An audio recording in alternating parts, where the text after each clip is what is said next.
OK. Donc déjà, voilà, une fois de plus, bienvenue. Donc, on va aller tout dans le but du sujet. Voilà, donc c'est une série de workshops, comme on dit. Il y aura quatre séries et peut-être plus éventuellement. Mais on veut déjà commencer avec un premier sujet, donc qu'on a nommé la créativité en recherche. Et pourquoi la créativité en recherche?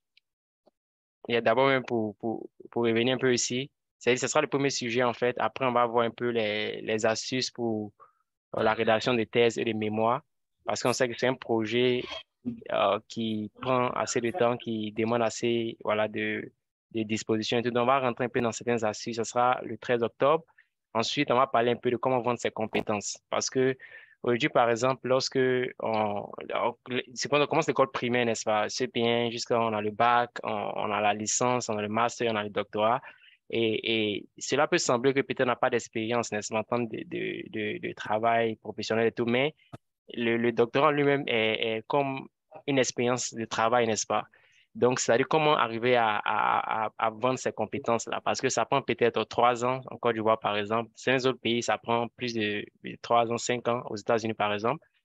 Donc, toutes ces années ce sont des années juste perdues, ou bien comment est-ce qu'on arrive à marketer, en fait, les compétences qu'on a acquises tout le long du parcours, par exemple, des doctorants. Et ensuite, on va parler, en fin de compte, de comment s'est préparé pour l'emploi de la recherche de consultance et du corps professoral en général. Ce sera le 10 novembre. OK, donc, et pourquoi on veut commencer déjà par la créativité en recherche? Une chose à savoir, c'est que on a envie d'un monde où celui qui sait analyser certains problèmes, penser de façon critique et résoudre des problèmes, communiquer les résultats de façon effective et vraiment, ce sont des compétences en fait très, très utiles dans la société moderne dans laquelle nous vivons en fait, dans tous les horizons. Ce sont des compétences vraiment qui sont recherchées. Voilà, donc, d'où le premier sujet, créativité en recherche. Donc, je vais essayer de rendre cela un peu interactif. Éventuellement, il y aura des questions qui seront posées pour vraiment essayer d'avoir les réponses des uns des autres. Je pense que c'est ensemble qu'on en prendra. Mais déjà, une petite présentation me concernant.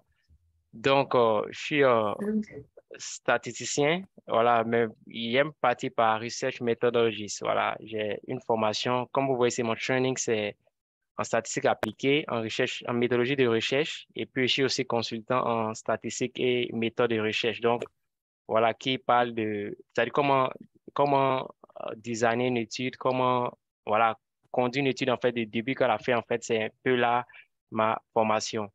Et je suis marié et père d'un enfant. Et j'aime apprendre, voilà un peu, j'aime apprendre, Hello, Fatou. j'aime apprendre et, voilà, désolé. Voilà, j'aime apprendre et je suis passionné aussi par l'écriture, en fait. Donc, j'essaie aussi de m'y mettre de temps à autre, mais mes intérêts de recherche. Donc, il y a Education Assessment, qui est un peu, je suis en train de voir comment on se dit en français. Peut-être je peux oublier, mais Education Assessment, je pense que vous savez un peu plus ou moins ce à quoi ce que c'est, voilà. Et il y a la méthodologie de recherche, voilà, qui parle de méthodologie de recherche. On va parler de la recherche quantitative, qualitative, la recherche mixte, en fait, c'est un peu là aussi l'un des domaines d'intérêt. Et il y a l'educational research, c'est-à-dire la recherche qui est beaucoup appliquée même au niveau éducationnel. Et il y a le measurement, qui par le measurement aussi se rapproche un peu de la psychométrie en fait. Donc c'est un peu là un des domaines de research interest. Et il y a aussi l'équation à modèle structurel et le survey research. Donc, ce sont un peu là comment dirais-je, mes domaines d'intérêt en tant que chercheur. Et, et voilà, on va commencer déjà. Comme je dit, ce sera un peu interactif en fait. Donc, déjà, la question que je vais poser ici, c'est pourquoi est-ce que c'est important d'être créatif dans la recherche? Et s'il peut y avoir des éléments de réponse,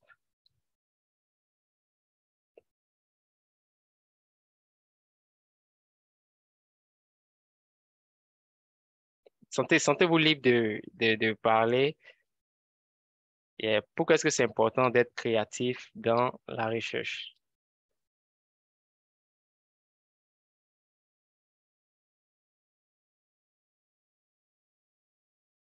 OK, je pense que je vais aider avec ça, mais je pense que sentez-vous libre, voilà, ça sera, il y aura beaucoup de questions comme ça auxquelles j'aimerais un peu vous prendre les avis des uns des autres. Voilà, je pense que ça va nous aider à tous apprendre ensemble.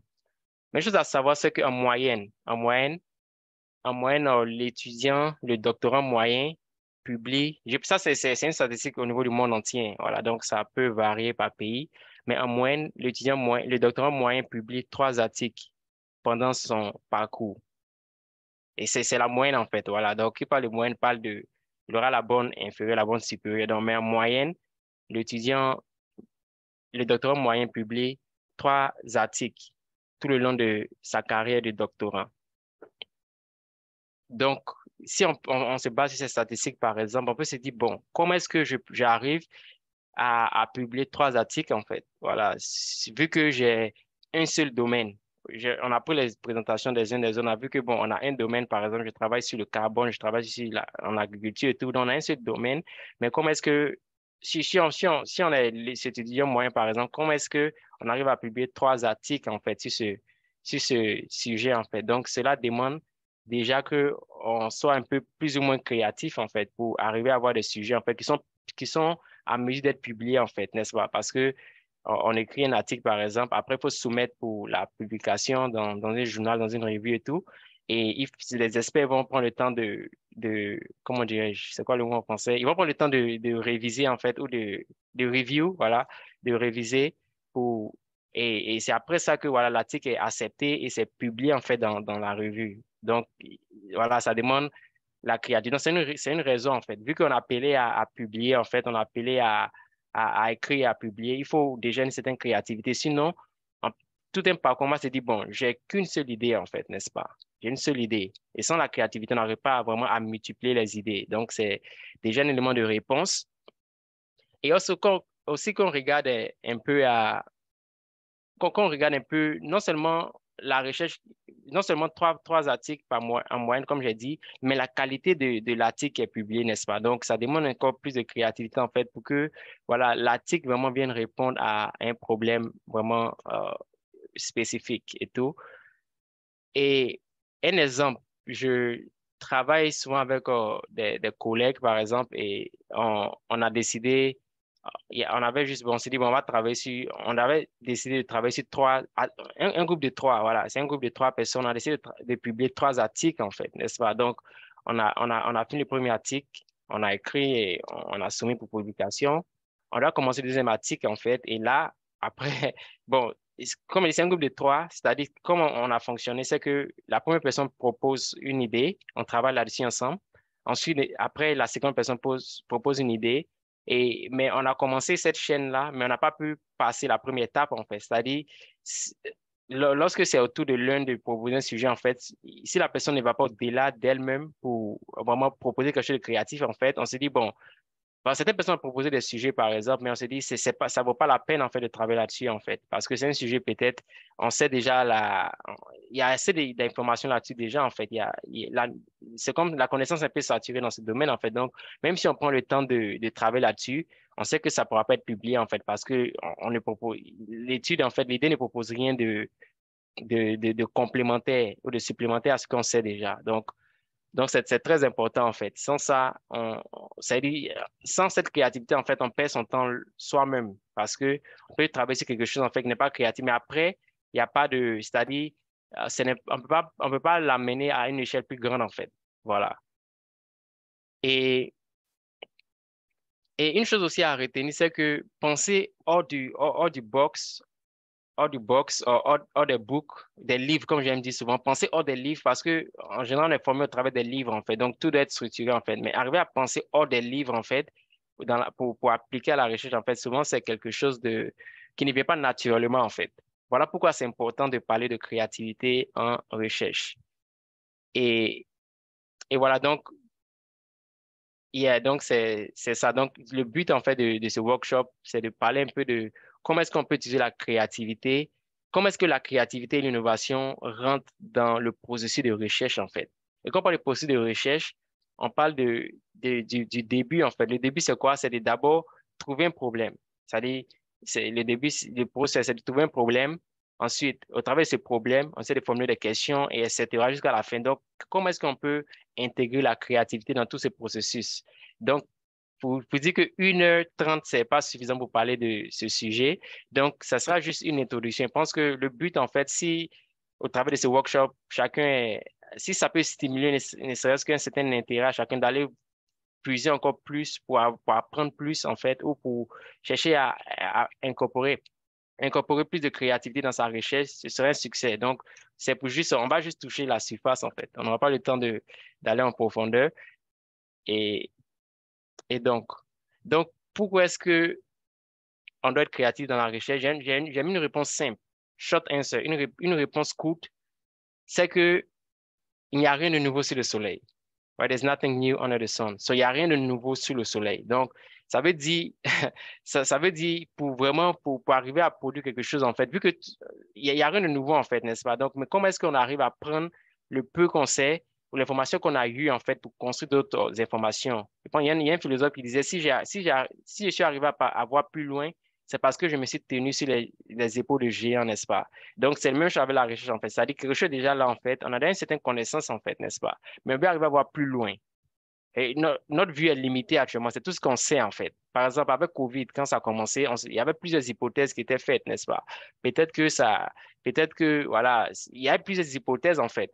Au point que, et aux États-Unis, par exemple, on a remarqué que pendant la période de fraîcheur, par exemple, les cas augmentent. Pendant la période de chaleur, les cas de Covid diminuent. Donc, on se dit, bon, est-ce que ça a à voir avec la température? Donc, on va faire des hypothèses, n'est-ce pas? Et puis, essayer de vérifier éventuellement.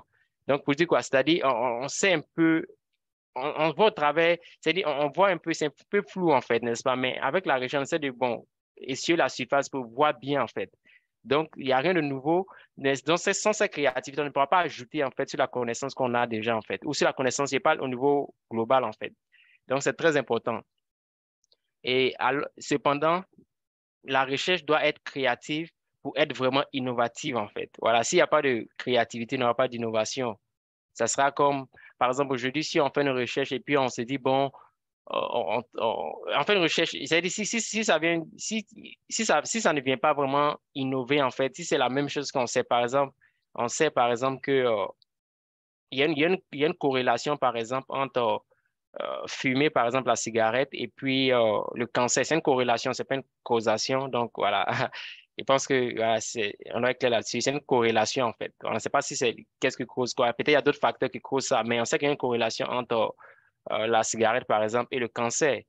Donc, si on sait ça déjà, en fait, ouais, si tu fais une étude et puis, bon, c'est la conclusion qu'elle a encore, bon, c'est pas vraiment innovatif, en fait, voilà. Donc, pour passer ça, en fait, peut-être que on sait qu'il y a une corrélation, mais on ne sait pas qu'est-ce qui cause vraiment, en fait, n'est-ce pas? Peut-être que si la recherche vient maintenant pour essayer de prendre des variables, pour essayer de contrôler certaines variables, pour voir comment est-ce que cette variable unique cause tel, tel pourcentage de cancer chez les fumeurs, par exemple, ça peut être peut-être innovatif, mais cela demande assez de créativité un peu pour arriver à un tel problème et à de telles questions qu'on peut résoudre. Donc, la recherche doit être créative pour être vraiment innovative. Yeah. Alright, donc, on va un peu commencer par définir les termes créativité et innovation.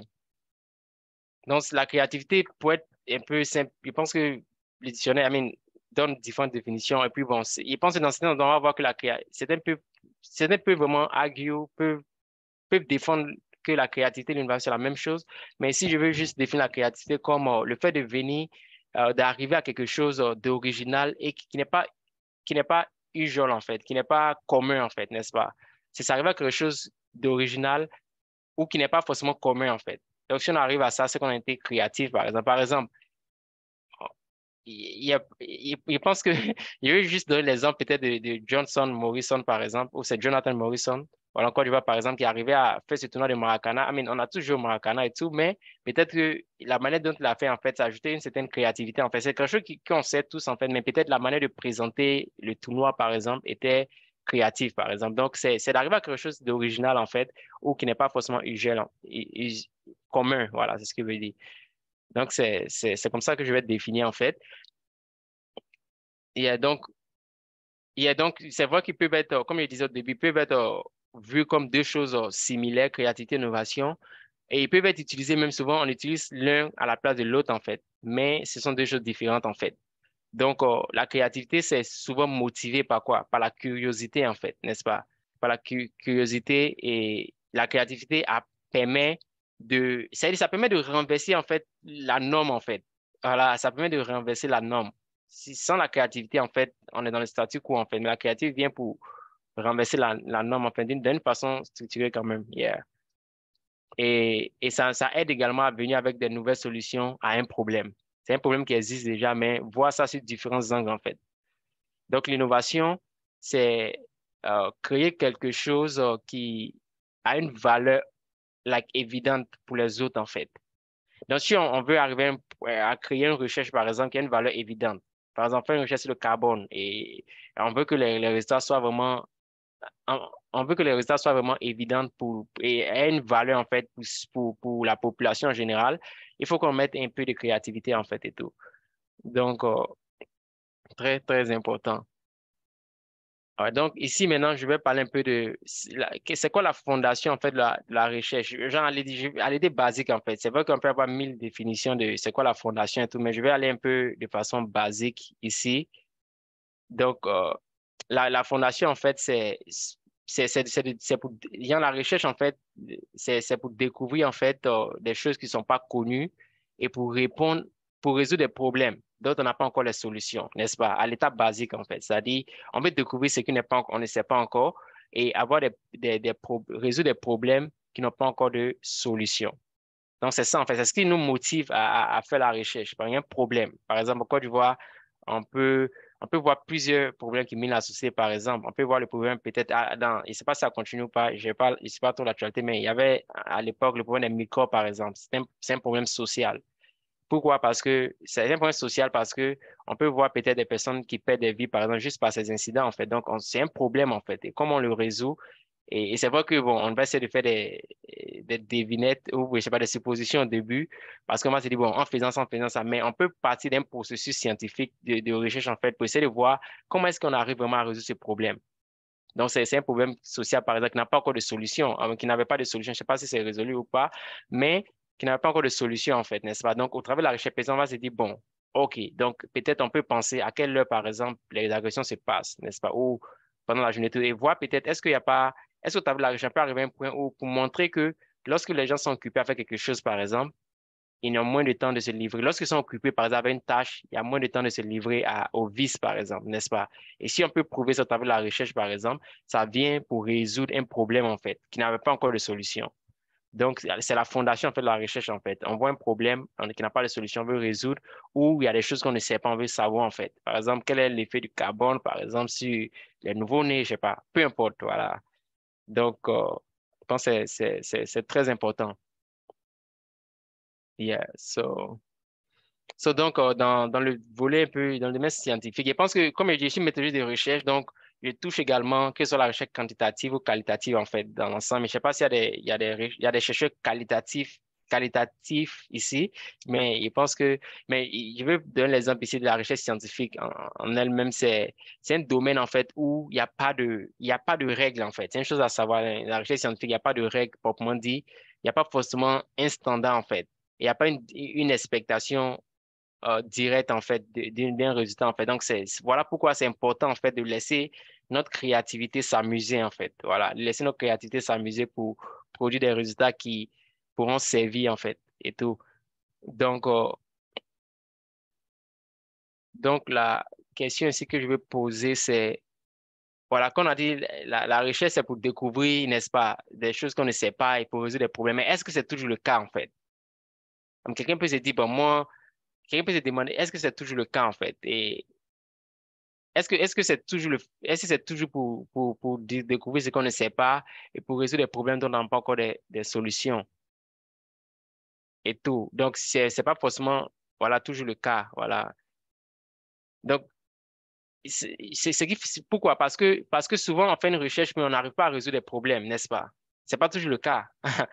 Ouais, c'est pour ça que tu commences un lab, tu travailles dans un lab, que tu commences une expérimentation. Et le but, c'est de voir, par exemple, tu veux prendre peut-être l'exemple des rats, par exemple, pour voir comment est-ce que cela peut se transférer dans l'homme. Par exemple, au niveau de la motivation ou, je sais pas, peu importe l'expérimentation, en fait. Mais est-ce que toutes les recherches, en fait, aboutissent, pardon, à la solution des problèmes? C'est pas le cas, vu qu'il y a des recherches qu'on fait, par exemple, et les résultats ne sont pas positifs, en fait, ou ne nous aident pas, en fait, n'est-ce pas? Donc, pour dire quoi, la recherche, souvent, ça ne va pas comme on a planifié, en fait. Et souvent, ça conduit à des solutions et des problèmes qu'on n'a pas prévus au départ, en fait. Au départ, par exemple, je voulais découvrir, par exemple, quel est l'effet, par exemple, du carbone sur les nouveau-nés, n'est-ce pas? Mais c'est ce que je veux découvrir au départ. Mais j'ai fait la recherche à un niveau, à un moment donné, je réalise que j'ai une autre solution, en fait, qui n'est pas forcément la solution des nouveaux-nés. Par exemple, dans le processus de recherche, j'arrive à découvrir, par exemple, l'effet sur les enfants de 2 ans. Mais mon but, c'était de voir l'effet sur les enfants sur les nouveaux-nés, par exemple. Donc, je peux arriver à des endroits où, par exemple, j'ai des solutions à d'autres problèmes, en fait, qui faisaient pas partie, en fait, du problème original que je voulais répondre, en fait. Il y a donc, pour dire quoi? Pour dire que dans le monde, on sait que les problèmes qu'on essaie de résoudre, par exemple, que ce soit la recherche scientifique ou pas, on sait que ce sont des problèmes vraiment complexes. Et souvent, ces problèmes demandent en fait plus de collaboration. Par exemple, quelqu'un qui veut utiliser le carbone, par exemple, ou quelqu'un qui est en agriculture, par exemple, quand on parle d'interdisciplinarité, par exemple, quelqu'un qui est en agriculture, qui a un problème, par exemple, il aura besoin peut-être souvent de la physique, par exemple. Il aura besoin de voir vraiment comment on appelle ça, de l'œil, il aura besoin peut-être d'un œil de physicien, par exemple, d'un œil, par exemple, je sais pas, de quelque chose d'autre, en fait. Donc, il y a cette interdisciplinarité, en fait, dont on a besoin. Donc, voilà, pour dire que la, la recherche ne conduit pas toujours à des problèmes qu'on n'a pas encore les solutions. Souvent, ça conduit à d'autres problèmes encore. Et c'est là vraiment la partie intéressante. Et c'est là qu'il faut vraiment travailler la créativité. Je pense qu'on y arrivera. Et donc, il y a comme je disais, il y a des problèmes qui sont vraiment complexes dans la recherche. Et ces problèmes complexes demandent vraiment des solutions complexes. Et j'allais dire même pas forcément des solutions complexes, mais je veux dire des solutions créatives, en fait, de la part des chercheurs. C'est-à-dire, si on peut combiner de façon créative vraiment les différents domaines de connaissances, par exemple, là, on peut résoudre des problèmes, en fait. Et donc, la créativité déjà commence par penser en termes d'interdisciplinarité, en fait. Voilà. Parce que souvent, les problèmes sont complexes, en fait. Si au lieu, on prend l'exemple, par exemple, une recherche en psychologie, par exemple, peut toucher un peu la sociologie, peut toucher un peu certains autres domaines, en fait, n'est-ce pas? Et tout. Donc, des problèmes complexes demandent des solutions complexes, souvent des chercheurs qui doivent combiner, en fait, de façon créative des différents domaines, en fait. Par exemple, il y a ce qu'on appelle, il y a la science matérielle, par exemple, par exemple, en elle-même, elle est interdisciplinaire, en fait. Elle consiste de la chimie, de la biologie, de la physique, des maths, et de l'ingénierie même, n'est-ce pas? Donc la nature même de cette filière, par exemple, elle est créative en elle-même parce qu'elle combine, en fait, plusieurs fields, en fait. Aujourd'hui, j'écoute un peu certains domaines d'études, en fait, mais en général, ce sont des domaines vraiment interdisciplinaires, en fait, où on peut utiliser plus de collaboration créative pour résoudre des problèmes complexes. OK, donc maintenant, je pense que la question importante maintenant, c'est comment est-ce que l'innovation rentre dans la recherche? Comment est-ce que l'innovation rentre dans la recherche? Il y a une chose à savoir, c'est que généralement on est tellement habitué au statu quo, c'est-à-dire, généralement on porte, on peut avoir une grande garde-robe, peu importe, mais généralement on va porter peut-être les mêmes choses en moyenne ou on va prendre les mêmes chemins en moyenne, en fait. C'est-à-dire on fait les mêmes choses, en fait. On fait les mêmes choses et souvent on mange la même chose, en fait. C'est-à-dire, dans le même restaurant et tout et tout. Genre, on est tellement, c'est l'espèce humaine, en fait. Donc, on est tellement habitué à ça, en fait, c'est-à-dire quoi, en fait. Donc, ce qui fait que souvent, même les chercheurs, en fait, qui ont fait plusieurs, ou même les scientifiques, par exemple, qui ont fait plusieurs expérimentations et plusieurs recherches, en fait, souvent, ils analysent les résultats de la même manière, année après année, en fait. Et ces gens de personnes ne sont pas susceptibles d'innover, en fait. Et c'est la même chose pour nous également lorsque, par exemple, on prend un doctorant, par exemple, qui apprend sous le couvert d'un mentor, par exemple, le protéger. Et souvent, il y a tentation de faire les mêmes choses, en fait, sont grandes, en fait.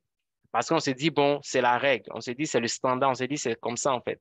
Donc, sans le savoir, tue un peu nos créativités, en fait. Parce qu'on se dit, bon, on se limite, en fait, à penser dans un box, en fait. Donc, de telles personnes, en fait, c'est difficile, en fait, d'innover, en fait. Parce que ces personnes sont habituées à faire les choses année après année, en fait. Et souvent aussi, on avance, je veux dire quoi, c'est vraiment tant que je cherche, on avance vraiment trop vite, en fait, avec ce qu'on sait, en fait. Tu vois, on avance trop vite avec ce qu'on sait. Et cela aussi nous empêche par moment d'innover, en fait. Parce que on juste prend nos connaissances, ce qu'on sait, on avance vraiment vite avec ça, sans prendre le temps vraiment de laisser vraiment, de laisser notre mind, notre esprit vraiment explorer, en fait, certains autres horizons. Et donc, souvent, on ne peut pas de recul, en fait, pour nous demander s'il y a une autre manière, en fait, d'arriver à la solution au problème. On ne peut pas de recul, en fait. On se dit, bon, je dois avoir cette conclusion. Bon, je dois avoir, il y a une expérimentation, un laboratoire, j'ai besoin des rats, des souris pour faire l'expérimentation. On fait la même chose, en fait. Donc, on ne laisse pas vraiment, on ne peut pas de recul pour nous poser la question, est-ce qu'il y a un autre chemin, en fait, pour arriver à la solution? Donc, et donc, pendant que la créativité au laboratoire peut conduire à des manières de penser concernant un problème, l'innovation peut créer des nouvelles manières de résoudre, en fait. C'est-à-dire, c'est-à-dire on peut laisser notre créativité nous pousser vraiment comme on appelle ça, à des nouvelles manières de penser, en fait, n'est-ce pas? Et ces nouvelles manières de penser vont créer, en fait, l'innovation, en fait, parce que au travers de l'innovation, on va créer des nouvelles manières de résoudre ces problèmes-là. Et dans plusieurs cas, cela peut conduire, par exemple, à des produits, à des idées vraiment qui sont hors normes.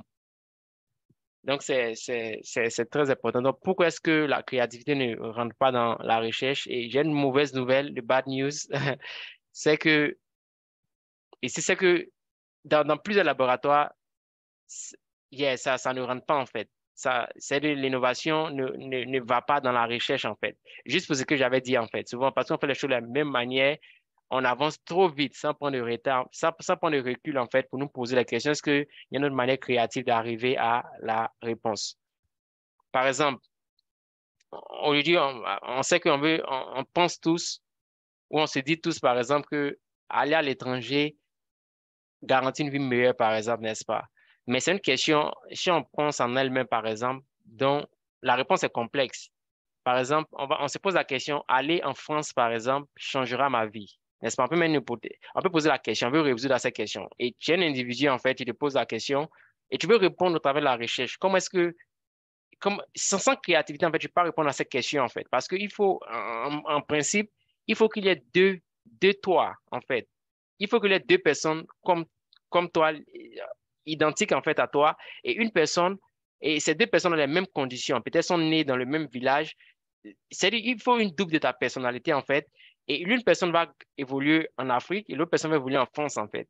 Et après, on va comparer les résultats, en fait, à la fin d'une vie. Et puis, on va comparer, on va voir. Et c'est après ça on pourra dire que aller en France, en fait, va changer ta vie, en fait. Sans ça, c'est juste ce sont des réponses qu'on donne, mais ce sont des fallacies, en fait, en général. Donc, et il y a plusieurs questions comme ça qu'on essaie de répondre, en fait, mais il y a pas de moyen de répondre, en fait, sans créativité, en fait. C'est-à-dire, comment est-ce qu'on répond à ces questions si on n'y met pas la créativité, en fait? Dans plusieurs laboratoires, par exemple, on ne laisse pas l'innovation, en fait, rentrer dans la recherche, en fait.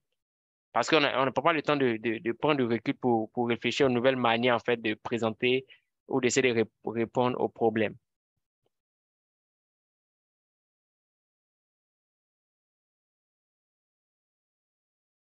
OK, donc ici maintenant, une question, c'est pourquoi est-ce que les chercheurs semblent être, voilà, trop occupés pour innover, en fait? Souvent, c'est comme, souvent, on semble être trop occupés, genre, on produit, trop occupés pour innover, en fait. C'est comme, puisqu'on se dit, bon, je dois faire, je dois faire, et souvent, et lorsqu'on dit je dois faire, par exemple, c'est-à-dire, on va avec ce qu'on sait déjà, en fait. C'est-à-dire, ça a toujours été comme ça a toujours été A, B, C, D, n'est-ce pas? Donc, on va A, B, C, D. Donc, pour aller vite, en fait, on va de A, B, C, D. Vu que c'est comme ça a été fermé pas. Donc, on s'est dit, bon, on est tellement occupé pour aller innover, en fait. Et il y a cette histoire qui est dit, le président Abraham Lincoln donnait cette histoire de quelqu'un qui était occupé, en fait, il devait couper un arbre, n'est-ce pas? Il était occupé comment dirais-je, à couper l'arbre, en fait. Pendant des heures, en fait, la personne essaie de couper un grand tronc d'arbre, quoi. La personne essaie de couper, en fait, et la personne prend des heures. Et donc, il y a un autre qui passait, qui lui donne la situation. Est-ce que tu as pris le temps d'aiguiser, en fait, ta hache, en fait? Est-ce que exemple, tu as pris le temps d'aiguiser, en fait? La personne disait, bon, je suis trop occupé à couper, j'ai pas le temps d'aiguiser, en fait. Pendant ce temps, cette même personne va aiguiser une hache et puis vient coupe un autre arbre et la personne finit en 1 heure, en fait. Et c'est de là qu'il a dit, si on me donne 7 heures pour couper un arbre, je prendrai 6 heures pour, pour aiguiser ma hache, en fait, et 1 heure pour couper, en fait, n'est-ce pas? Il pense que c'est la même chose en recherche. Et souvent, on se dit, bon, je vais aller tellement vite qu'on n'a pas le temps d'innover, en fait. Mais je pense que ça vaut le coup, en fait, de prendre le temps d'aiguiser, en fait. Et l'aiguiser, c'est peut-être le temps de penser aux manières créatives, en fait. Voilà, et c'est très important. Souvent avec le statique, en fait, en recherche, certains chercheurs semblent très occupés, en fait, pour innover, en fait. On se dit, bon, je dois aller vite et on fait les choses de la même manière, en fait. Et d'autres raisons, en fait, c'est que souvent on a peur aussi d'être faux, en fait, d'avoir la mauvaise réponse, en fait. Et des fear of being wrong, la peur vraiment d'être dans le faux ou de donner une réponse incorrecte, par exemple c'est un majeur facteur, en fait, qui empêche, en fait, certains chercheurs d'innover, en fait. Et donc, c'est une chose vraiment à savoir, en fait. Donc, en industrie, par exemple, lorsqu'on travaille dans une compagnie, lorsqu'on travaille dans une compagnie, en fait, il y a tout le sens, en fait, d'être attentif. C'est-à-dire, dans une compagnie, en fait, supposons, tu es le CEO, tu es un agent, en fait, tu es juste un consultant, c'est pas de la compagnie, en fait, et il y a un projet, en fait, qui est en cours. Un projet qui va coûter, par exemple, 2 millions de dollars, par exemple. Donc, c'est un grand projet, en fait. Donc, pour un tel projet, je pense que pour les professionnels en entreprise, par exemple, vont se dire, bon, il faut que je prenne le temps vraiment de réfléchir, de réfléchir, de réfléchir, de réfléchir, avant de m'y mettre, en fait, parce que on regarde le coût, en fait, le coût est tellement énorme. Le coût est tellement énorme que tu ne veux pas être dans l'erreur, en fait. Et bien, certaines personnes prennent cette mentalité dans la recherche également. Et donc, cette peur, vraiment, cette peur, empêche souvent la créativité, en fait. Donc, en industrie, par exemple, il y a tout le sens que les gens veulent être vraiment attentionnés avec leur nouvelle idée, en fait. Parce qu'il y a la limite du budget, en fait. Il y a un budget qui est contraint. Et puis, il y a les fonds, en fait. Les fonds doivent être utilisés pour créer c'est-à-dire le produit meilleur pour l'entreprise. Donc, ces gens de personnes-là, ils hésitent, en fait, n'est-ce pas, avant de se lancer parce qu'ils pensent à tout ce qui est en jeu, en fait. Mais la question, c'est pourquoi est-ce qu'on hésite vraiment à essayer une idée, en fait, qui peut sembler folle dans notre laboratoire, par exemple. Alors que souvent, la pire des conséquences qui peut arriver, c'est que ça ne marche pas. C'est tout, en fait. C'est la pire des conséquences, c'est que ça ne marche pas. N'est-ce pas? Pourquoi ne pas essayer, en fait? Et je pense que souvent, on prend cette mentalité d'entreprise, par exemple, où il y a beaucoup d'enjeux, en fait, et on met ça dans la recherche, en fait. Et je pense qu'on connaît tous l'histoire on connaît tous l'histoire de Thomas Edison, n'est-ce pas? Lorsqu'il a essayé plusieurs fois, n'est-ce pas, et ça ne marche pas. Je pense qu'il y a l'un de ses collègues qui lui disait qu'après tout ce temps de travail, après tous ces heures, sur ces heures d'acharnement de travail, tu n'as pas obtenu de résultats. Je pense que c'est très important. Et ce collègue vient lui dire, après toutes ces heures de travail, tu n'as pas obtenu de résultats. Mais la réalité est que ce n'était pas correct, n'est-ce pas? Vu que Thomas Edison a obtenu des résultats, en fait. C'est juste que ce n'est pas des résultats favorables, en fait, n'est-ce pas? Mais c'était des résultats. Et donc, Edison répond que, voilà, il répond que, donc, il demande résultat. Pourquoi? Il dit, j'ai obtenu assez de résultats. C'est juste que j'ai connu des résultats qui ne marchent pas, en fait. Et c'est une chose à savoir, en fait. Un résultat qui ne marche pas, un résultat qui n'est pas. Je pense qu'on est tous familiers avec. C'est pas qu'on appelle en français, mais en anglais, c'est p-value.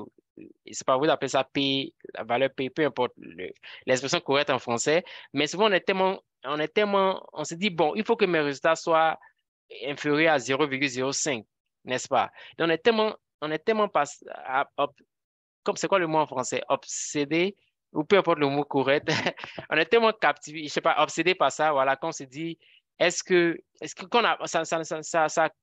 ça empêche en fait notre créativité. Donc, c'est une chose à savoir en fait, c'est que en industrie, il y a des grands enjeux. Mais en laboratoire, par exemple, lorsque la pire des conséquences, je sais qu'il y a des cas où peut-être, où il faut être vraiment attentionné, n'est-ce pas? C'est clair. Mais je pense que dans la majorité des cas, en fait, là, la pire chose qui arrive, en fait, c'est que ça ne marche pas, en fait, lorsqu'on est créatif.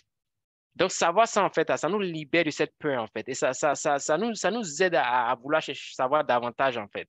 Ça nous aide à vouloir savoir davantage. Et c'est vraiment très, très, très important. Donc, je pense qu'avoir cette mentalité déjà nous aide à vraiment nous aide vraiment à utiliser notre créativité, en fait, et à la mettre dans la recherche pour produire quelque chose d'innovatif, en fait. Parce que et c'est vrai que Thomas Edison, par exemple, son exemple, il a essayé plusieurs fois, ça n'a pas marché, mais éventuellement, ça marchait, en fait. Et en obtenant des résultats qui ne marchent pas, par exemple, ce sont des résultats dans la mesure où ça nous aide, en fait. Ça nous aide à. C'est-à-dire, on sait que ici, ça ne marche pas, en fait. Donc, ça nous réoriente, en fait. Ça nous donne une orientation. Ça nous donne une réorientation, en fait. Et c'est très important. Donc, ce sont des choses à savoir, en fait. Donc, on doit être libéré de cette peur, en fait, d'être dans le faux, en fait. Et lorsqu'on est libéré de ça, on viendra avec des idées vraiment créatives pour la recherche, qui est très important. Et donc, on me dit là, la peur vraiment d'avoir une réponse, un résultat qui ne marche pas, en fait, empêche notre créativité. Parce que pensons seulement à notre éducation, à notre système d'éducation, en fait, n'est-ce pas? La plupart du temps, c'est que lorsqu'on va au CP et tout, on se dit que on a quoi? Genre, tu vas à l'école, par exemple, au CM2, on fait le BEPC, le CP, pardon. En troisième, le BEPC et le bac en terminale et tout.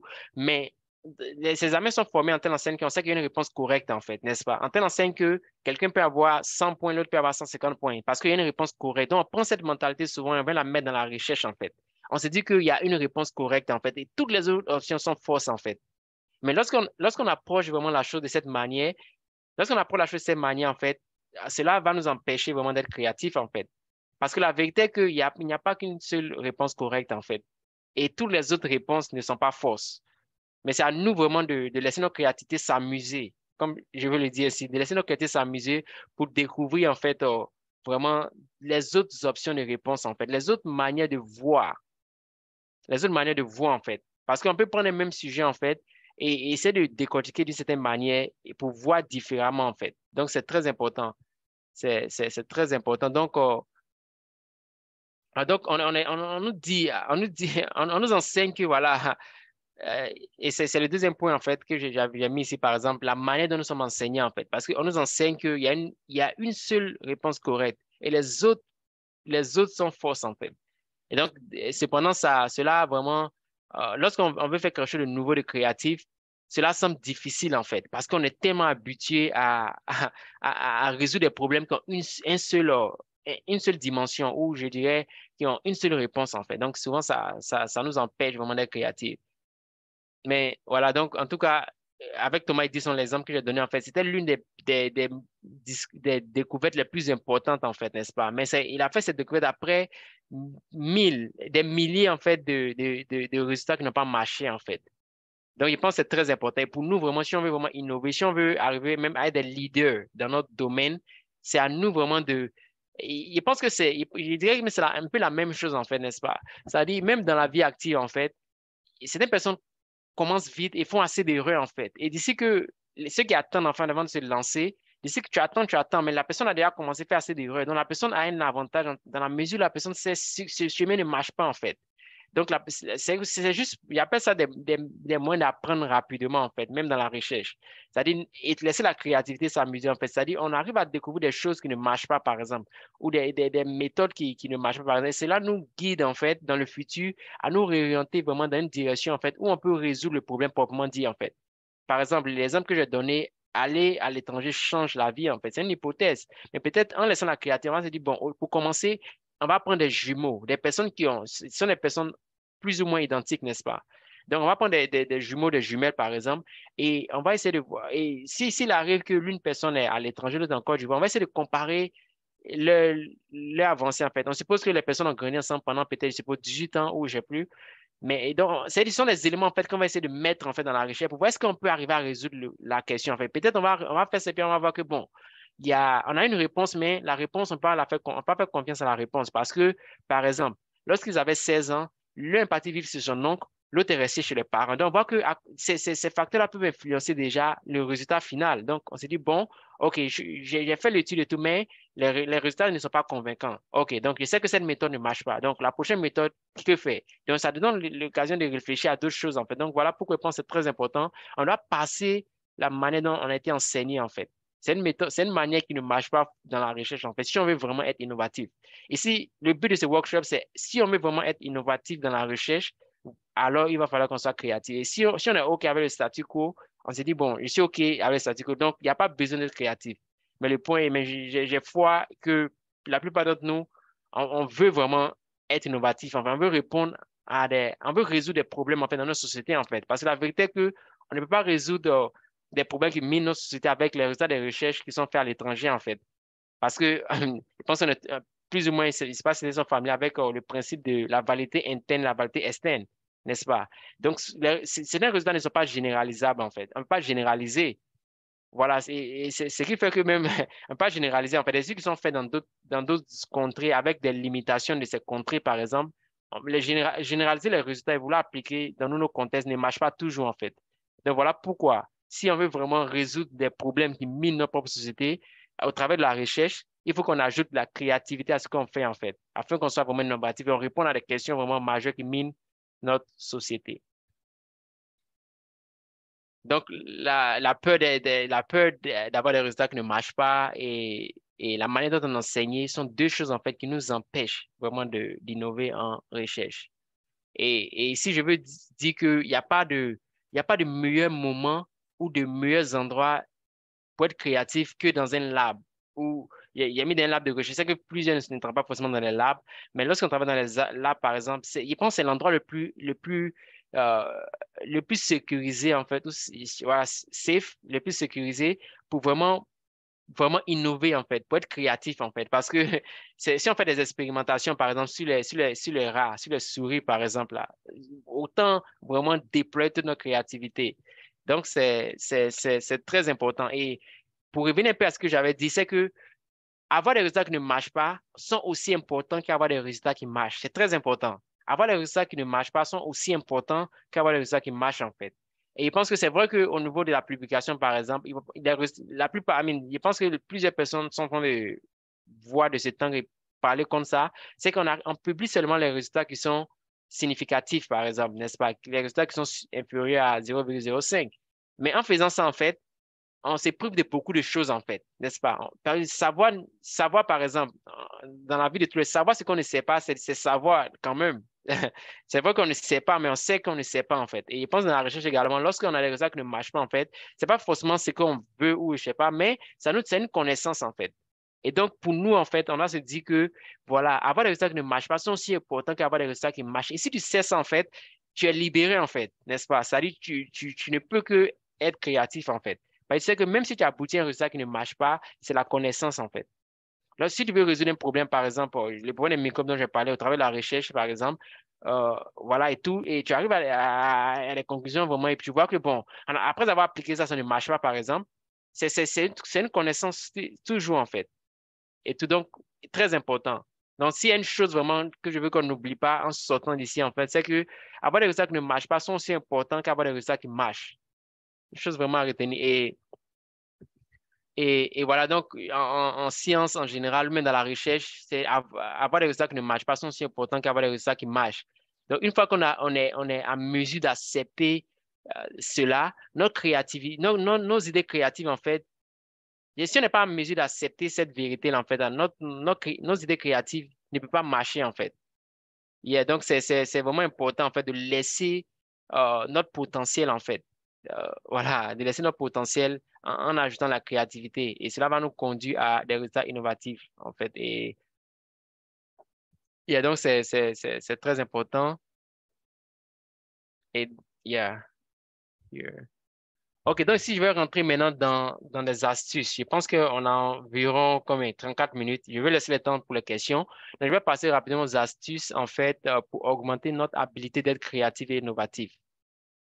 C'est très important. Donc, je pense que le premier astuce que je vais donner ici, c'est que la connaissance, c'est la base de tout c'est la base sur laquelle la créativité et l'innovation peut reposer, en fait.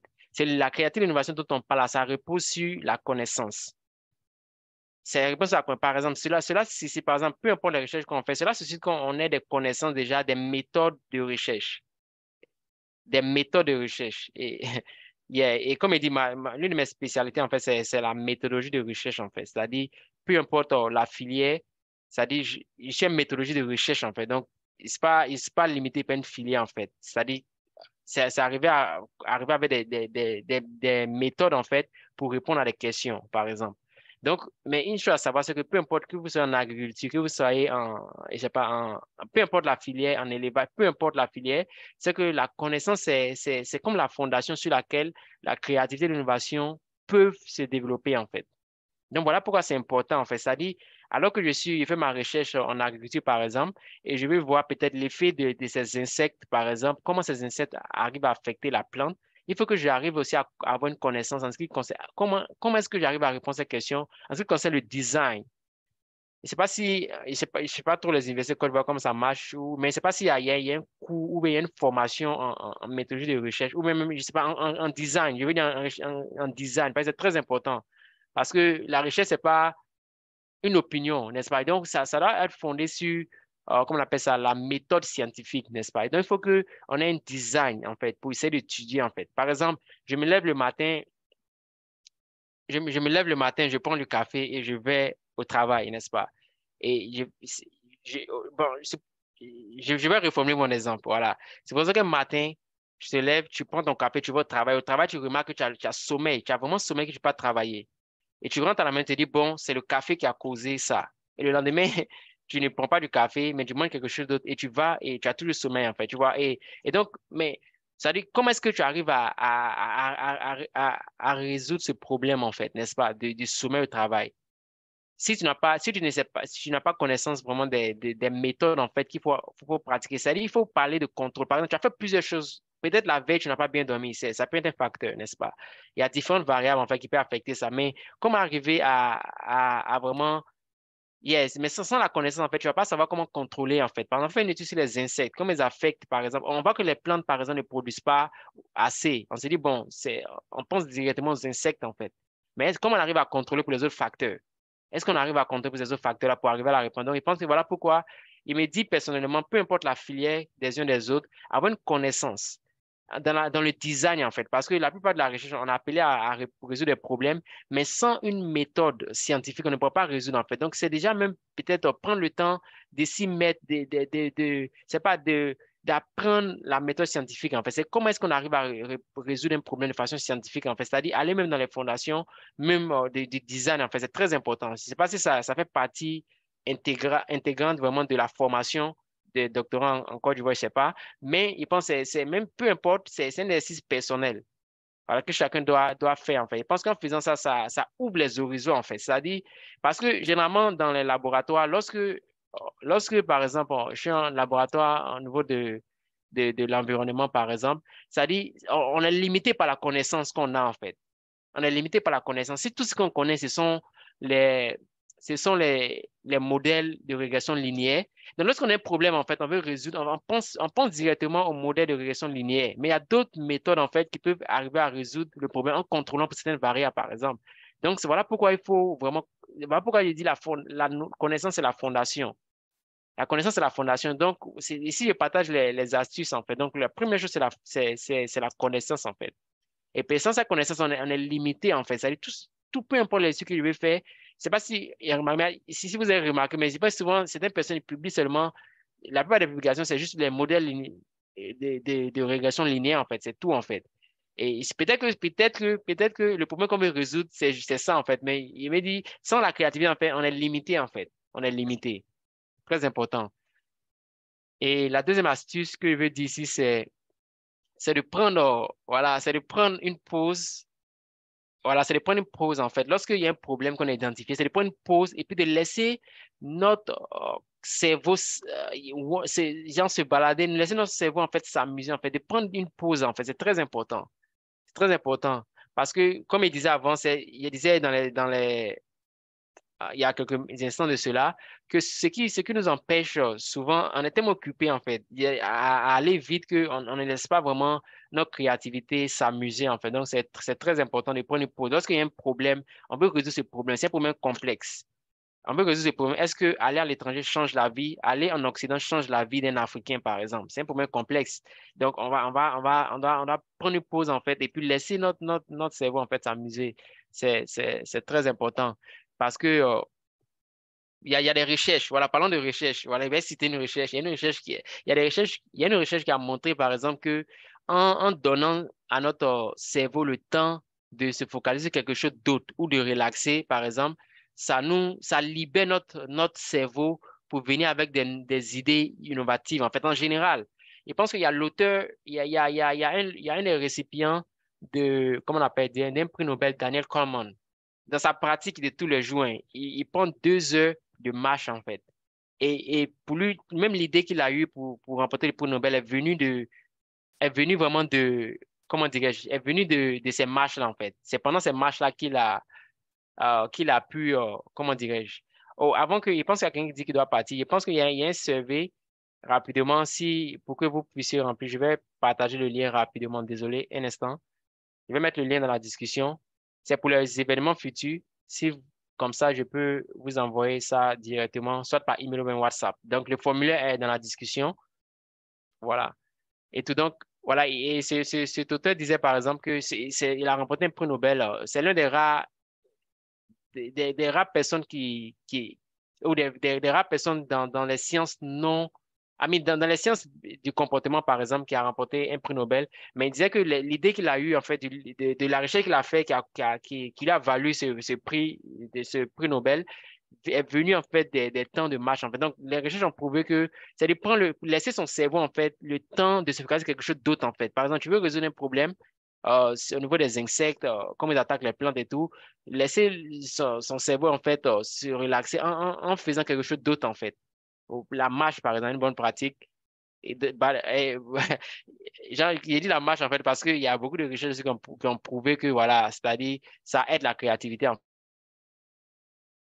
Je pense que si vous mettez sur Google, vous allez voir beaucoup de recherches. Et puis, bon, je pense que ce qui est important aussi, c'est de aussi voir comment ils ont fait l'étude, en fait, le design. Ça va aider aussi à donner plus de confiance à la conclusion. Voilà, donc c'est très important. Et donc, c'est vraiment très important de prendre une pause, en fait, du problème et de laisser notre cerveau aller à autre chose, en fait. Et la troisième astuce que je vais donner ici, c'est d'avoir vraiment le cerveau ouvert, c'est-à-dire les perceptions et les jugements, en fait, qu'on a a priori, en fait, peut limiter les informations qu'on prend, en fait, les informations qu'on laisse venir, en fait. Les choses qu'on a a priori limitent, en fait, les informations on prend, en fait, n'est-ce pas? Donc, c'est très important. Donc, on ne doit pas laisser ces sentiments, voilà, on n'a pas laissé ce sentiment ces perceptions, tout ça, de fermer notre cerveau à tout ce à tout ce qui peut être une idée créative, une potentielle idée créative, en fait. C'est très important. Très important. Comme je disais, on est tellement dans un statu quo que, en tout cas, je ne sais pas si c'est votre cas, mais généralement, quand on se dit, bon, je vais aller manger dans un restaurant et tout, on prend le temps de réfléchir quel restaurant aller. Éventuellement, on va aller manger dans la plupart du temps dans le même restaurant où on va toujours, en fait, mais on a pris le temps de réfléchir quand même. C'est-à-dire, on est tellement habitué à faire les mêmes choses, en fait. Donc, si on ne fait pas attention, en fait, en venant dans la recherche, notre cerveau est fermé, en fait. Notre cerveau est fermé. On ne laisse même pas le temps. Par exemple, si on est dans un laboratoire où tout ce qu'on connaît, ce sont les équations euh, structurelles, par exemple, là, et on s'est dit, bon, tous les problèmes qu'on a, on doit résoudre ça par cette méthode, mais sans même tenir compte des variables qu'on a dans le modèle, sans même tenir compte de ces choses-là. Donc, ça empêche. Donc, c'est important d'avoir un esprit ouvert. Et en quatrième lieu, c'est important de réécrire le problème dans une façon, de différentes manières, en fait. Mais il y a un problème qu'on veut résoudre, par exemple. On se dit, bon, voilà, comment est-ce que les insectes affectent les plantes? C'est une manière de créer le problème, mais écrire ça de différentes manières. En faisant ça, je pense que ce sont des types vraiment pratiques. Et personnellement, quand je travaille sur les recherches, j'applique ce type-là et bon, ça aide en fait. C'est de voir d'écrire ça de différentes manières en fait. En faisant ça aussi, ça aide en fait à utiliser la créativité en fait. Parce que quand tu vas lire le problème de cette manière, tu vas essayer d'avoir des indices. Tu vas lui donner une manière des indices. Et éventuellement, tu combines tout, en fait. Et ça vraiment aide beaucoup. Donc, tu peux voir, il y a des chances que tu vois la solution d'une perspective différente. Ou même, tu peux demander à un collaborateur chercheur. On a parlé au début de la collaboration au niveau des disciplines interdisciplinaires, n'est-ce pas? Donc, voilà, c'est important aussi. C'est important. Et, et une autre, c'est-à-dire avoir les yeux d'une autre personne regarder un problème, en fait, peut nous aider à avoir une lumière différente, en fait, une lumière différente. C'est très important. Et ensuite, il faut maintenant essayer, voilà, essayer des choses qu'on n'a pas essayé, en fait, et chercher où on n'a pas encore cherché, en fait. C'est très important. Et dans la recherche, il faut chercher où on n'a pas encore cherché aussi pour avoir des idées créatives, en fait. Il faut aussi essayer les choses qu'on n'a pas encore essayées. C'est très important. Et comme il disait, surtout lorsque c'est-à-dire la pire chose qui peut arriver, c'est que nos résultats ne soient pas corrects. Si c'est si c'est la pire des conséquences, alors je pense qu'il y a de quoi essayer, en fait, tout ce qu'on n'a pas encore essayé et regarder, on n'a pas encore regardé, en fait, c'est très important. Donc, des fois, la réponse, c'est une la réponse, c'est dans ce que les jeunes n'ont pas encore essayé, en fait. Donc, voilà pourquoi il ne faut pas essayer d'être cette personne-là qui va essayer la première fois. Il faut pas être effrayé, en fait, d'essayer ça, en fait. Peut-être que les autres ont vu de cet angle-là, mais toi, tu vas venir voir d'un différent angle, en fait, pour ajouter à ce que les autres ont déjà vu. Donc, et dans bien des cas, voilà, les gens n'ont pas essayé plusieurs choses, en fait. Donc, n'aie pas peur d'être cette personne-là, d'essayer pour la première fois. C'est très important dans la recherche. Et ensuite, voilà, je pense que le point central, c'est de ne pas être effrayé d'avoir des résultats qui ne marchent pas. C'est très important. Comme il disait, avoir des résultats qui marchent sont aussi importants qu'avoir des résultats qui ne marchent pas. Donc, c'est très important. Donc, la recherche, c'est le meilleur avenue pour prendre des risques. C'est le meilleur avenue pour prendre des risques. Parce que, ça dit, tu as la liberté de résoudre certains problèmes qui n'ont pas encore été résolus, en fait, avant. Donc, ça, c'est un bon avenir pour apprendre à prendre des risques. Même dans la vie active, lorsqu'on est dans la recherche, par exemple, ça façonne notre personnalité, en fait. Parce qu'on est habitué à prendre des risques, en fait. Parce que pour arriver à des résultats créatifs, innovatifs, on prend des risques, en fait. Et donc, voilà, donc la richesse est le meilleur avenue pour prendre des risques parce que on a la liberté de résoudre des problèmes qui n'ont pas été résolus. Et souvenons-nous de l'histoire, de l'exemple de Thomas Edison que j'ai donné, en fait, qui a fait plusieurs essais, en fait, avant de découvrir celui qui a marché, en fait. Donc, c'est vraiment très, très, très important. Je pense on va finir ici pour que j'ai le temps de prendre certaines questions. Donc, je vais toucher rapidement comment est-ce qu'on sélectionne et on définit un sujet de recherche rapidement. Comme il dit là, ces workshops, on ne pourra pas rentrer dans, dans tous les détails. Voilà. Et comme c'est une introduction, en fait, ça peut sembler qu'il y a pas forcément beaucoup d'exemples et tout, mais voilà, c'est 1h30 et on essaie de couvrir le maximum. Voilà, donc, mais je pense que comme il dit, c'est une série de 4, mais après ça, il peut organiser encore d'autres séries, on va rentrer encore dans des exemples palpables, en fait. Voilà. Et tout. Donc, comment est-ce qu'on sélectionne un sujet de recherche? Une chose à savoir, c'est que plusieurs doctorants, graduate students, passent assez des nuits ou même ils sont dans l'anxiété, en fait, en cherchant comment est-ce qu'ils vont trouver un problème, en pensant comment ils vont trouver un problème qu'ils vont adresser dans leur thèse. C'est un problème fréquent. Parce que, bon, comment est-ce que je vais trouver un problème? D'abord, au début, il a dit que, si vous vous souvenez, il a dit au début que, voilà, en moyenne, un étudiant moyen, ça, ce sont des statistiques mondiales, right? So, en moyenne, par exemple, en moyenne, voilà, un étudiant de doctorat publie 3 articles, n'est-ce pas? Mais ça, c'est en moyenne. Mais souvent même, on se demande, mais comment est-ce que je vais avoir même ne serait-ce qu'une idée, en fait, pour ma thèse et tout. Donc, en tout cas, pour le chercheur débutant, sélectionner le problème, c'est l'étape la plus difficile dans le processus de recherche. C'est vraiment difficile. Et donc, mais comment est-ce qu'on arrive à ça? Déjà, on peut penser déjà c'est-à-dire, on arrive on arrive à cela aussi dans la lecture aussi, c'est-à-dire en lisant, en fait. Parce que il dit souvent que dans la recherche, on va dire qu'on a découvert l'Amérique, par exemple. On sait, les Américains ont découvert l'Amérique, en parenthèse, mais l'Amérique existait, n'est-ce pas? I mean, en griffe. Et on vient de découvrir. Si on ne prend pas le temps vraiment de lire ou de se documenter, on va se dire, bon, j'ai découvert telle chose qui existait déjà, en fait. I mean, c'est pas une découverte, c'est une découverte pour ta propre personne, en fait, mais c'est pas une découverte à l'échelle, pour l'échelle mondiale, en fait. Donc, pour déjà même venir avec des idées, il faut s'y mettre, en fait. Qu'est-ce qu'on sait? Qu'est-ce qu'on sait déjà et qu'est-ce qu'on ne sait pas? Qu'est-ce qu'on sait et ce qu'on ne sait pas? Donc, il y a une revue de littérature. Je pense qu'on aura le temps de rentrer dans ça dans le prochain workshop, dans le prochain atelier. On va rentrer un peu dans les astuces pour la dissertation, en fait. Mais déjà, qu'est-ce qu'on sait sur le sujet? Pardon, il y a un domaine de recherche. Qu'est-ce qu'on sait dans le domaine? Déjà, qu'est-ce qu'on sait? Qu'est-ce qu'on sait jusqu'à maintenant? Et qu'est-ce qu'on ne sait pas encore? Malgré qu'on sait A, B, C, D, mais on ne sait pas encore E. Et en sachant ça, ça aide déjà. Et aussi penser vraiment même dans les conversations qu'on a, par exemple. Dans les conversations qu'on a, souvent même avec, je pense que causer avec les enfants aussi aide souvent dans la recherche parce que ils ont, leur cerveau, en fait, c'est à cette étape d'enfant, en fait, où, voilà, ils peuvent poser des questions. Échanger avec des personnes également, je veux dire, aide aussi à venir avec des problèmes, en fait. Et pensez aussi que, en tant que chercheur, on est là pour résoudre des problèmes, n'est-ce pas?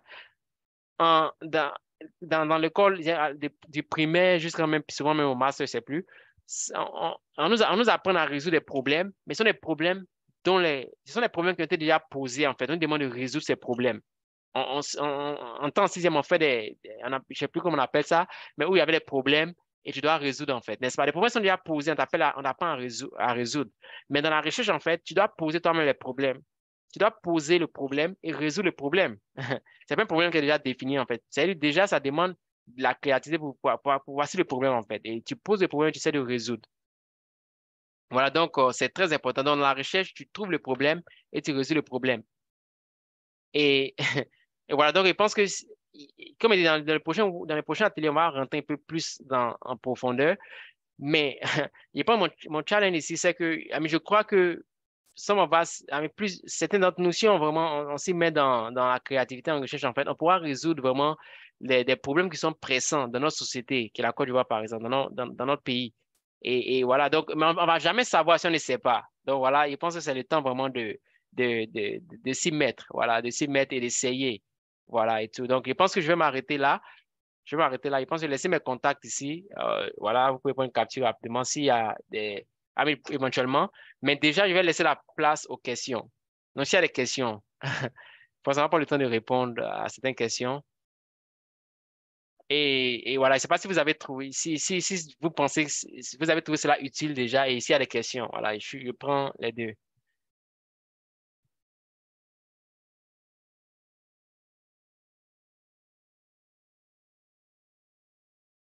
Donc, je vous écoute. Ouais, je vais laisser l'occasion à ceux qui veulent parler. Il suffit de désactiver votre micro et puis,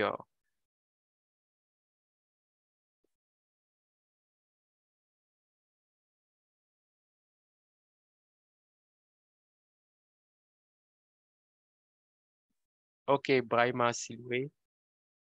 D'autres questions?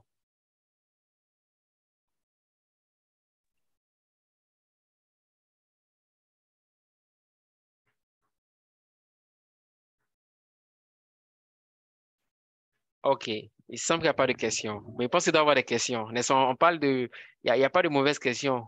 Je vois qu'il y a Louis Conan qui a désactivé son micro, donc je suppose que vous voulez parler. Oui. OK. Bonsoir, monsieur Eddy. Bien, bonsoir. Moi, vous ai pris en retard. OK. Je pense que ce que j'ai écouté, ce que j'ai reçu, c'est quand même, ça va tout droit dans mon aspiration, mes aspirations, parce que aujourd'hui, la recherche chez nous, effectivement, les gens ne tiennent pas compte de l'innovation ni de la créativité. Mhm. On a déjà des buts, des lignes tracées. Lorsque tu dépasses, on dit que bon, pour toi, c'est pas ça. Donc, en tout cas, pour ma part, hein, Mhm. bon, comme pour le moment, je suis encore étudiant, doctorant, je n'ai pas comme mot à dire, mais lorsque moi, je vais initier mes travaux de recherche, je pense qu'il y aura plus pour l'innovation. Donc, OK. je pense que ça m'a été vraiment, c'est utile. Et puis voilà, je suis vraiment d'accord de voir aussi des personnes qui ailleurs pensent dans ce même sens-là.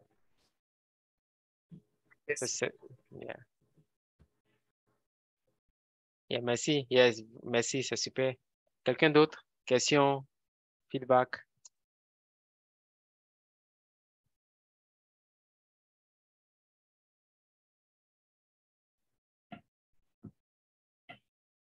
Euh, allô?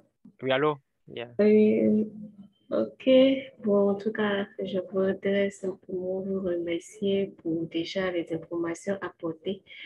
Effectivement, ça nous aide, ça nous apporte beaucoup de choses. Ça nous ouvre encore l'esprit au niveau de la recherche parce que depuis un certain moment, on était vraiment bloqué à l'idée que bon, c'est la méthode qui est là, comme bon, vous l'avez dit, nous sommes soumis à des encadreurs, des encadrants. Et déjà, lorsque tu développes une idée, ils te diront, mais est-ce que c'est comme ça l'autre a fait?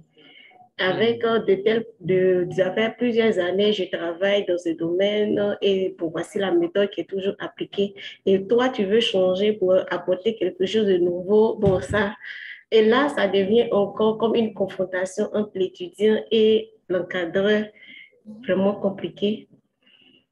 Je pense que ça, l'enseignement nous aidera pour la suite de notre carrière, peut-être après la thèse, mais pendant que nous sommes encore soumis aux encadrants, c'est un peu là compliqué.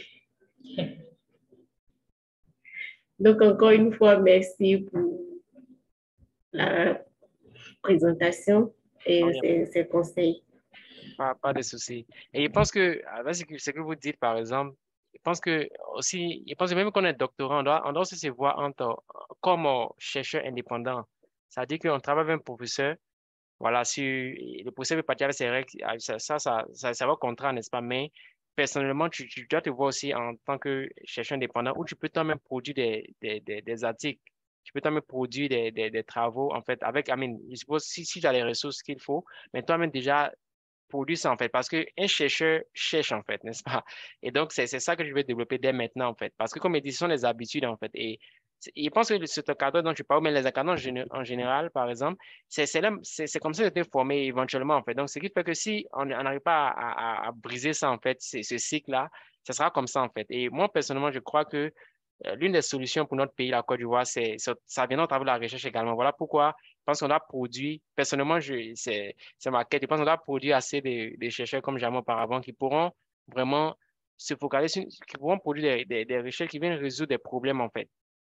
Et je pense que ça va vraiment aider voilà, dans plusieurs autres domaines. Donc, voilà, donc déjà, encourager chacun.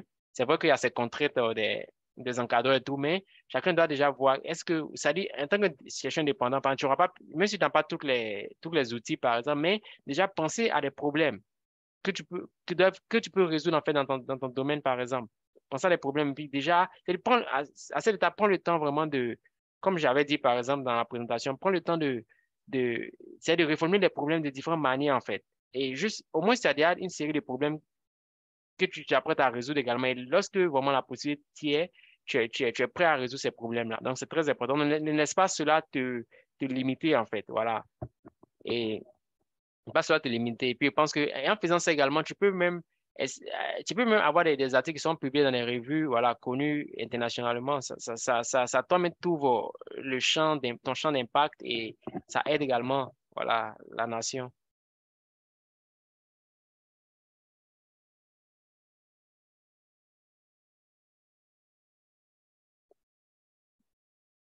Quelqu'un d'autre, question, commentaire?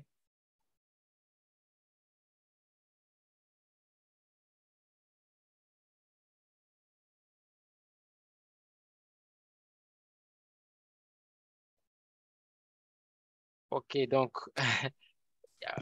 même si vous ne voulez pas parler, moins de commentaires en Salut, écrit. Ouais, salut. Edis. Ouais, comment tu vas?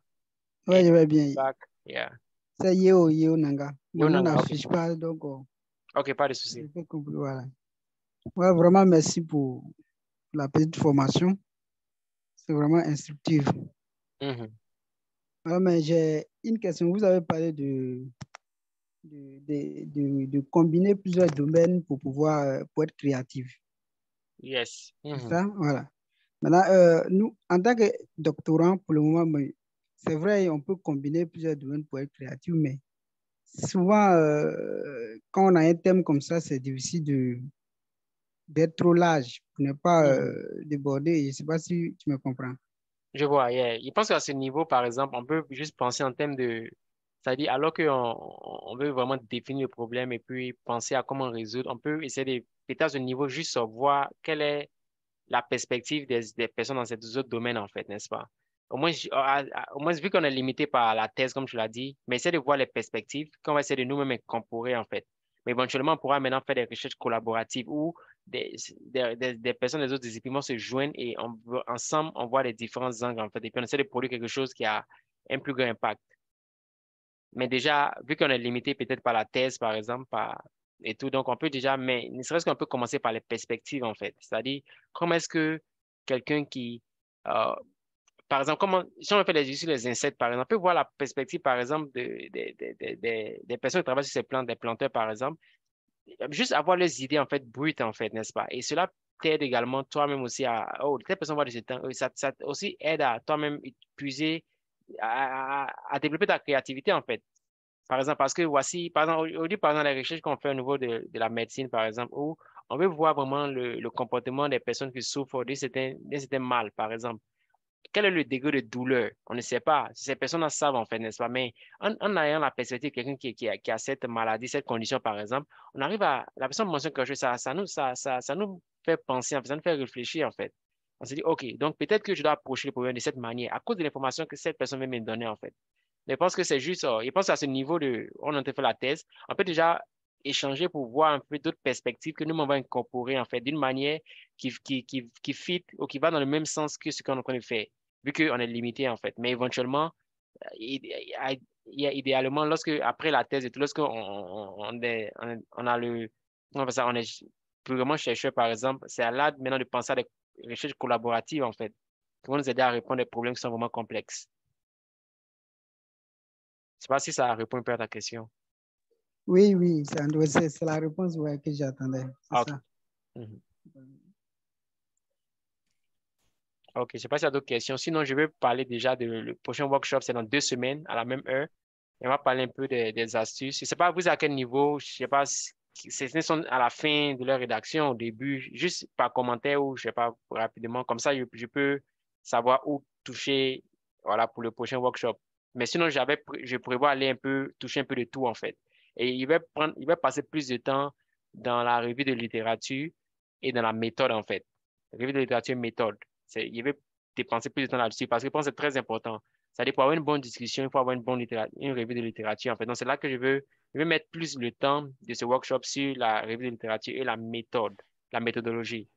Donc, donc c'est pas vous situer où certains sont au début ou sont en pleine rédaction, à quel niveau. Comme ça, je peux m'assurer que voilà, ceux dont vous voulez sont maîtres. Yeah. Quels sont ceux qui sont peut-être à la fin ou, je sais pas, au début ou sont déjà en train de rédiger? OK. Quelqu'un dit au début? OK. À la C'est fin. dit. OK. Oui, oui. Voilà, moi je pense que l'essentiel c'est le début, quoi. OK, Parce OK. que déjà, nous, pour ceux qui sont à la fin, moi je suis déjà à la fin. Ceux qui sont à la fin, ils n'ont pas, ils vont toujours apprendre. Exactement. Peut-être que dans le début, on a raté beaucoup de choses. Donc, voilà, comme on est toujours chercheur, dans Exactement. la suite, ça va nous aider encore à mieux fouiller pour pouvoir faire de bonnes recherches OK, ça marche alors. pour la suite de notre carrière. Donc, on va Moi, je se pense focaliser que sur le début alors. l'objectif, c'est le début.